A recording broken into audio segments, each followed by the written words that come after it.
Le Conseil des ministres, bien sûr, en sa séance du 17 juin dernier, a autorisé la création d'un haut commissariat à la sédentarisation des éleveurs. Selon le relevé du Conseil des ministres, et bien sûr, ce commissariat est placé sous l'autorité directe du président de la République. Et bien sûr, le haut commissariat donc à la sédentarisation et aura entre autres pour mission la modernisation des systèmes d'élevage, la définition et la mise en œuvre de la politique de sédentarisation et puis ensuite également l'épanouissement socio-économique et culturel et bien sûr des agriculteurs et éleveurs dans un environnement sécurisé et apaisé, selon le relevé toujours du Conseil des ministres. Et sachant bien sûr qu'au Bénin, la cohabitation entre éleveurs et agriculteurs crée beaucoup d'ennuis. On parle de transhumance, on parle d'affrontements, des dizaines de cultures, des dégâts matériels enregistrés, également des pertes en vies humaines. La société civile l'a dénoncé et beaucoup d'autres voix. Mais quelle va être l'efficacité de ce haut commissariat à la sédentarisation des éleveurs dans la résolution de ces crises? Ce matin, nous allons en parler avec l'un des acteurs, des porte-voix qui ont longtemps dénoncé et bien sûr le phénomène. Monsieur Patrice Sabo, il est environnementaliste, donc membre de plusieurs réseaux d'ONG militants pour l'environnement au Bénin. Monsieur Sabo, bonjour. Bonjour, monsieur le journaliste. Alors, encore une fois, merci donc d'accepter, partager avec nous vos réactions à propos de l'actualité. C'est un devoir. Alors, quelle est votre réaction après donc tout ce combat contre la transhumance, entre les effets néfastes de la transhumance aujourd'hui, la décision prise par le gouvernement, quelle est votre réaction? Vraiment, merci beaucoup de m'avoir invité et félicitations vraiment au chef de l'État. Et je félicite aussi la presse, toute la presse béninoise qui s'était mêlée dans ce problème-là pour que finalement on en arrive là aujourd'hui. Parce que vous avez vu, on a pris un arrêté interministériel, vous étiez là, et nous avons dit que c'est peut-être pour voir d'où proviennent les problèmes. Est-ce que c'est au niveau international ou bien au niveau local? Ça n'a rien donné. Après, le Niger a écrit pour dire oui, mais vous avez fait ça, mais je veux que vous intégriez encore le Niger. Ça veut dire que la transhumance a quitté le niveau culturel pour atteindre le niveau politique. Très important. Donc, comme le chef de l'État en a l'habitude, vous avez vu, lorsqu'on laisse les choses se faire par l'administration de l'autre pays, rien ne marche. Généralement, c'est ça. Il les a observés. Peut-être qu'on a donné les moyens. Ça n'a rien donné. Maintenant, là, il prend ses responsabilités. Parce que vous allez voir, la plupart des choses qui marchent aujourd'hui dans notre pays, c'est lorsque le chef de l'État même a créé des agences et les a logées au président de la République. À la présidente de la République. C'est ça seul qui marche aujourd'hui. On dirait que le programme que le chef de l'État a fait pour le développement de notre pays, c'est lui seul qui doit se charger encore de son déroulement. Il a observé les gens. Il dit maintenant, là, je prends mes responsabilités. Et je crois que aujourd'hui, à partir de ce Conseil des ministres, beaucoup de choses vont bouger. Je vous assure. On a déjà rappelé ça ici. Au départ, le problème de transhumance n'est pas une mauvaise chose. C'est d'abord culturel. Et c'était les petits éleveurs qui s'occupaient de ça. C'est dans leur culture. Ils peuvent se déplacer d'ici et faire des centaines de kilomètres. Ils se retrouvent. Mais ici, on a mélangé, on a transformé tout ça en business. Jusqu'à aller faire un code. Un code qui ne donne que des privilèges aux riches. On parle de propriétaires, on parle de bouviers. Ce n'est pas possible. Et on leur donne des moyens pour dire allez-y, rien ne vous arrivera. Les gens commettent des dégâts, ils se présentent au tribunal, ils sont toujours gagnants au détriment des producteurs. Aujourd'hui, nous achetons le maïs à combien? 400 francs, 500 francs. Le guerrier est devenu roi, ainsi de suite. On ne peut pas continuer dans ça. Donc, je pense que c'est une Vous voulez dire qu'il y a une corrélation ou un rapport aujourd'hui avec la cherté des Mais produits. on parle de souveraineté ou de sécurité alimentaire. On mange quoi? Lorsque tu manges des glucides, tu dois manger aussi les protéines. Les protéines, là, c'est la viande. Et c'est le lait aussi. Et là, moi, je pense que éleveurs et agriculteurs doivent faire un binôme ensemble, joyeux, pour le développement de la sécurité, pour la sécurité alimentaire, la souveraineté alimentaire. On ne peut pas les opposer, ce n'est pas possible. Donc, il faut trouver des moyens pour vraiment les concilier, pour le bien-être, le mieux-être de la population. C'est eux qui donnent, qui fournissent de la nourriture aux populations. Donc on ne peut pas les opposer, on doit trouver des moyens pour les réconcilier. C'est ça qu'il faut faire. Si l'éleveur perd chaque fois les cultures de son champ parce que des animaux sont passés par là, il sera découragé. Il va, personne n'est là même pour le récompenser. Voilà, personne n'est là. Et là, qui souffre. La part qui nous revient, nous consommateurs, nous ne plus c'est pas là. C'est nous qui perdons. Et lorsque l'offre est réduite, nous devons payer le prix. Et c'est ça que on parle encore des chenilles maintenant. On va associer combien de fléaux? C'est pas possible. Mais est-ce qu'on les opposait ou leurs activités les opposent? Mais on dit la même chose. Si les intérêts sont divergents et que l'autre doit combattre, l'un doit utiliser des moyens pour combattre l'autre, qu'est-ce qui va se passer? Il y aura affrontement. Si tu t'opposes à mes intérêts, je t'affronte. C'est la même chose. Et ce qui est bizarre ici, c'est qu'il y a des lobbies au niveau local, au niveau politique, au niveau affaires. Tout le monde s'est mêlé dedans. Donc c'est certaines parties politiques et prenantes de la chaîne qui ont complexifié le phénomène. Sinon, ce n'est pas difficile à résoudre. Ce n'est pas difficile. L'élevage aujourd'hui partout dans le monde est une entreprise. On doit élaborer un plan d'affaires. Voici ce que je mets. Voici ce que je veux gagner. Si je veux vendre 1 litre de lait à 1000 francs, c'est d'abord je sais ce que j'ai mis. Quelle quantité d'aliments le bœuf a-t-il consommé, la vache a-t-il consommé pendant tant de temps? Quels produits vétérinaires a-t-on utilisé pour la soigner jusqu'à ça? Et les infrastructures, quand elles sont amorties, c'est tout ça là qu'on calcule avant de déterminer le prix de vente et dégager le bénéfice. Si tu ne fais pas ça, tu ne peux pas avancer. Donc, l'élevage aujourd'hui est devenu une entreprise qui doit être rentable. Si tu ne fais pas ça, et toi tu achètes seulement des animaux, tu mets ça à la disposition de quelqu'un qui se prend pour détruire la propriété de l'autre, et tu dis que tu gagnes. Tu ne gagnes rien. Et tu détruis l'autre, tu le rabaisses. Ça ne peut pas fonctionner comme ça. Tu dois investir et déterminer ta marge de bénéfice. Et c'est là que c'est ce que le chef d'État veut dire. Ça veut dire que on ne peut plus rien faire au hasard. Si vous voulez faire de l'élevage, vous devez trouver les points d'eau, vous devez trouver le fourrage. Et là, on dit sédentarisation. Voilà. Il n'y a plus de promenade sur les propriétés de l'un ou de l'autre. Non. Tu trouves ton site, tu mets les infrastructures dessus, tu investis et tu as tes résultats. Et voilà, on peut te mettre la viande, 1 kilo de viande, parce que j'ai investi ci et ça. Le kilo de viande me revient raisonnablement à tel prix. Le lait de vache, 1 litre, me revient à tel prix, je le vends à tel prix. Là, on va voir ce qui va se passer. Alors, mais comment cela peut être organisé, selon vous, pour qu'on en finisse complètement avec ces types de conflits? C'est heureux qu'on parle de sédentarisation. Bien sûr. D'abord, lorsque vous avez des animaux, les gens ne réfléchissent même pas, très peu. Je prends le cas du poulet simple.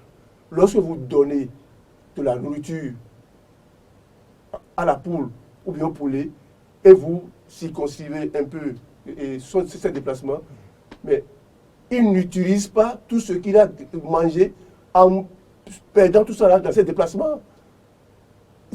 Aujourd'hui, ce qui se passe, c'est que nous avons des animaux qui mangent peu, mais qui se déplacent beaucoup. Ils perdent tout dans le déplacement. L'énergie, le gain de poids journalier, ils perdent tout ça, si bien que pour le vendre, on est obligé de faire beaucoup plus de temps qu'il ne faut. C'est ça qu'il faut faire. Ça veut dire que scientifiquement, nous devons sédentariser. Sédentariser, ce n'est pas enfermer l'animal dans une cage, mais il y a une distance raisonnable sur laquelle il peut se déplacer. Et là, le gain de poids est conservé. Et vous avez dans le temps le résultat. C'est ce que ça veut dire. Et le chef de l'État, en tout cas moi je dis vraiment, il a observé, il sait que c'est comme ça qu'on doit faire. Et là, je pense qu'il faut responsabiliser les communes. Parce que c'est aussi une occasion pour renforcer les économies locales de nos communes. Et les ressources se trouvent au niveau des communes. Oui. L'État a des réserves au niveau des communes. Et ces réserves, qui ne servent pour le moment à rien, peuvent être mises, certaines peuvent être mises à la disposition de ces éleveurs sous forme de location, de bail, je ne sais pas, tout ça. Et c'est ça. On doit les former à planter du fourrage pour leur cheptel, à installer des points d'eau pour leur cheptel. Au Burkina Faso ou bien au Mali, moi j'ai suivi une émission sur votre consoeur TV5 le dimanche dernier, je pense. L'État fait les infrastructures, surtout l'eau. L'eau, là, tu payes un prix forfaitaire à la fin de l'année ou bien à la fin du mois. C'est ça. Donc, on doit pouvoir responsabiliser les communes qui ont encore de la disponibilité en espace et en forage. Et on fait ça sous forme de bail aux éleveurs. Et ils viennent prendre. Et bon, je pense que ça peut augmenter un peu, renforcer l'économie locale et donner des opportunités aussi de sédentarisation réelle aux troupeaux, surtout au niveau local. Surtout au niveau local. Parce que je ne pense pas que les transhumants qui viennent de l'extérieur puissent venir ici, ici, alors qu'on n'a pas l'espace qu'il faut. Il faut prioriser les troupeaux locaux et vraiment, chacun reste dans sa commune. Chacun reste dans la commune, avec la collaboration des maires, des conseils communaux, tout ça là. Et je pense que ça peut vraiment fonctionner. Mais avec cette transhumance-là, la plupart de ceux que nous voyons sont ceux qui viennent surtout de Niger, et du Burkina et autres. Si aujourd'hui on continue de dire ça, ça veut dire qu'on n'a pas suffisamment évalué la réalité interministérielle. C'est ça. Il fallait faire l'évaluation de cette arrêté pour dire, mais est-ce que vraiment ce que nous vivons ici, les affrontements, les décisions de ceci là, ça provient d'où? Est-ce que c'est de l'extérieur ou bien c'est au niveau local? Si on n'a pas fait ça, c'est qu'on a fauté. Il faut évaluer la mise en œuvre pour dire, après la mise en œuvre, on a constaté que ce qui se passe chez nous au niveau des affrontements, c'est vraiment au niveau local, des troupeaux locaux, que ça se passe. Non, c'est au niveau des étrangers que ça se passe. Et on verra. Mais moi, je pense qu'il faut donner priorité vraiment aux locaux. D'abord, et après, on va voir quel pas peut revenir vraiment aux étrangers. C'est ce qu'il faut faire, je pense. Là aussi, parce que nous devons aussi nous renforcer en matière d'élevage. Donc nous pouvons le faire, c'est possible. On peut le faire. Bon, moi, je ne sais pas pourquoi on peut le faire. Parce que c'est au niveau de la Tabaski, par exemple. Lorsque la Tabaski arrive, est-ce qu'on sera obligé d'aller juste chaque fois au Niger pour amener les animaux ici? Non, nous sommes capables aussi de le faire ici. Donc il faut vraiment donner l'opportunité à nos éleveurs de profiter de cette disposition pour que vraiment nous soyons aussi un peu autosuffisants en matière de protéines et d'origine animale. C'est ce que je pense. Oui, mais avec un peu de réflexion également, voilà, on a un ministère en charge de l'agriculture, de l'élevage et de la pêche, et puis une agence qui est rattachée directement à la présidence. Oui, on avait un ministère quand même des infrastructures, des routes et autres là. La Sonatel est où? C'est l'agence qui fait ça. Et l'agence, on a vu que l'agence de cadre de vie qui est à travailler, si le chef de l'État devrait confier tout ça là au ministère des Travaux et des TP, on va parler de complications administratives, tel contrat est dû, tel DG n'a pas encore fait ceci, on fait ceci. Non. Il veut faire bien et vite pour que pendant les 5 ans, on puisse avoir des résultats palpables de tout ça. C'est ça. Aujourd'hui, il les a laissés là, pendant 5 ans. Mais nous étions ici. Ça fait 3 ans que vous avez fait multiplier les émissions. On a multiplié les émissions sur toutes les chaînes du Bénin, radio comme télévision. Il leur a donné l'opportunité. Allez signer votre arrêté. Il a dit oui, je signe. On a signé. Le Niger a dit oui, même je fais. Ils ont tout fait. Et tout le monde prend l'argent. C'est ça, non? On a mis des gens là qui, mission, ceci, argent. Ça n'a donné aucun résultat. Mais il les a observés. Maintenant, qu'est-ce qu'il faut? Il prend ses responsabilités. Mais finalement, quelle est l'utilité de ce cadre pour la République si ça est obligé de faire cette option? Ça a été toujours comme ça. Moi, je ne veux pas rappeler des événements ici. Je ne veux pas rappeler ça. On est venu ici, on a parlé de Clou, Rivière Clou. Vous avez vu, non? Une usine qui est là-bas et qui pollue tout.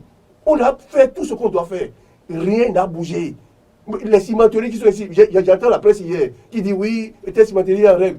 Quand même, allez voir combien de personnes sont déjà décédées des dégâts de ces cimenteries au Bénin. Mais puisqu'on n'a pas évalué, on n'a pas regardé les gens, on dit oui, ça n'a rien fait. Et on est toujours là à parler de ça. Là. C'est le cas, grand propos. Est-ce que vous pensez que le ministre doit se déplacer avant qu'on aille déboucher l'embouchure? C'est les cadres qui savent ça. On a fait des études. Et ils savent que périodiquement, tous les 2 ans, ils ont dit, le DG a dit ça. Les populations disent tous les ans. Mais vous savez, si vous savez la période, 3 mois avant, qu'est-ce qu'on fait? On attend que la population crie pendant 3 semaines après, et on dit qu'on déplace le ministre. Ce n'est pas son travail, ça. Le ministre a mieux à faire. Le ministre a mieux à faire. Mais ils ont fait ça. Dans 3 jours, vous allez entendre encore que c'est refermé. Non, ce n'est pas sérieux. Ça veut dire que le chef de l'État les a observés, il les connaît très bien. Et moi, je le félicite. C'est ça qu'on doit faire. Maintenant que l'agence est logée là-bas, là, sous ces regards, là, qui va dire je ne travaille pas? Si tu as les moyens, là, qui va dire ça? Tu dois travailler. Si tu ne produis rien, on va t'enlever. Et je l'encourage à faire ça. C'est ce que moi je dis. Et c'est ça qu'on doit. Ce qu'on a vu faire, c'est ça. C'est que chaque fois qu'il a mis une agence, ça a toujours marché. Donc il faut faire comme ça marche. D'accord. Mais aujourd'hui, quelle va être la contribution de vous en tant que société civile pour donc aider le chef d'État dans cette mission, puisque vous avez été le plus en vue à dénoncer le phénomène. Est-ce que la société civile que vous constituez aujourd'hui, est-ce que vous êtes associé à tout ce qui se passe? Comment pensez-vous jouer ce rôle de veille toujours dans ce domaine-là? Vous avez vu, il y a des gens qui sont des sociétés civiles du gouvernement et qui vont dire oui, je prends l'argent, on doit me loger, on doit me nommer, faire ceci. Nous, notre rôle n'est pas ça. Parce que nous allons ailleurs, nous voyageons. On a vu comment les choses se passent là-bas. Non, nous avons la volonté d'accompagner. Comme on l'a dit au ministre du cadre de vie, il y a exactement 2 semaines. 2 semaines, on lui a dit ça. Nous avons été informés que vous avez été reconduit.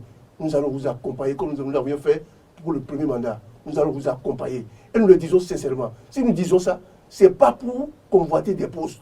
Moi, c'est loin de moi ça. Mais lorsque j'entends aujourd'hui que après 3 ans, le chef de l'État, après avoir observé, dit « je crée ça pour ceci ». Mais c'est une satisfaction. Partout où nous passons, nous devons sensibiliser les maires, les conseils communaux, pour dire « si vous êtes dans le sillage, c'est une opportunité pour vous, pour renforcer l'économie locale. Vous devez mettre à disposition les réserves administratives qui sont chez vous, qui ont de la disponibilité en fourrage. Si vous avez des points d'eau, offrez ça. Et vous allez...